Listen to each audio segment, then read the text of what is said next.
இதுதான் அரை உண்மை, முழு பொய். பெரியார் என்ன சொன்னார் என்றால், எனக்கு பாஷாபிமானமும் கிடையாது, தேசாபிமானமும் கிடையாது, எனக்கு மதாபிமானமும் கிடையாது, எனக்கு இருப்பதெல்லாம் மனித பற்று ஒன்றுதான். மனிதன் சுயமரியாதையோடு வாழ வேண்டும். அம்பேத்கர் சொன்னார், பாரதிதாசன் சொன்னார், மானிட தத்துவம் நான் என்று கூ. உனக்கு மொழி இருக்கலாம், இலக்கியம் இருக்கலாம், பண்பாடு இருக்கலாம், எவ்வளவு பெருசு இருக்கலாம், என்னுடைய தமிழ் உயர்ந்தா கூட இருக்கலாம். ஆனால் அந்த தமிழ் ஒருவேளை வர்ண பாகுபாட்டை ஆதரித்திருந்தால் அந்த மொழியை நான் நேசிக்க மாட்டேன். என் அம்மா தாய் தான், கோரப்பல்லா கூட இருக்கலாம், கருப்பா கூட இருக்கலாம், ஆனா என் தாய் தான்.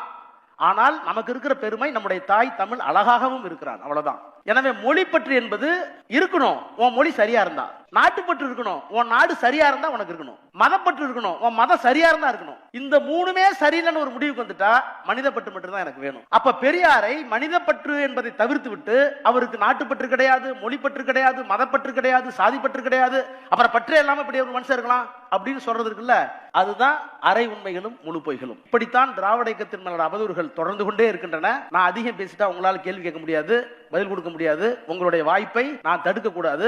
உங்கள் வாய்ப்பை நான் தடுத்தேன்னா நான் பிராமணன் ஆயிடுவேன். If the opportunity is denied to anybody, then I will be Brahmin. ஏன்னா பெரியார் பார்ப்பனியம் என்று சொன்னார். அதென்ன அம்பேத்கர் ரொம்ப அழகா சொன்னார். பார்ப்பனியம் அக்ரஹாரத்தில் மட்டுமல்ல, பார்ப்பனியம் முதலியார்ட்டி இருக்கு, செட்டியார்ட்டி இருக்கு, நாடார்ட்டி இருக்கு, தேவர்ட்டி இருக்கு. ஏன்னா by Brahminism I do not mean the power and privilege accrued by a particular community. By Brahminism I mean negation of liberty, equality and fraternity. யாரெல்லாம் சமத்துவத்துக்கு எதிரியோ, யாரெல்லாம் சகோதரத்துக்கு எதிரியோ, யாரெல்லாம் சுதந்திரத்துக்கு எதிரியோ அவெல்லாம் பிராமணன் தான்.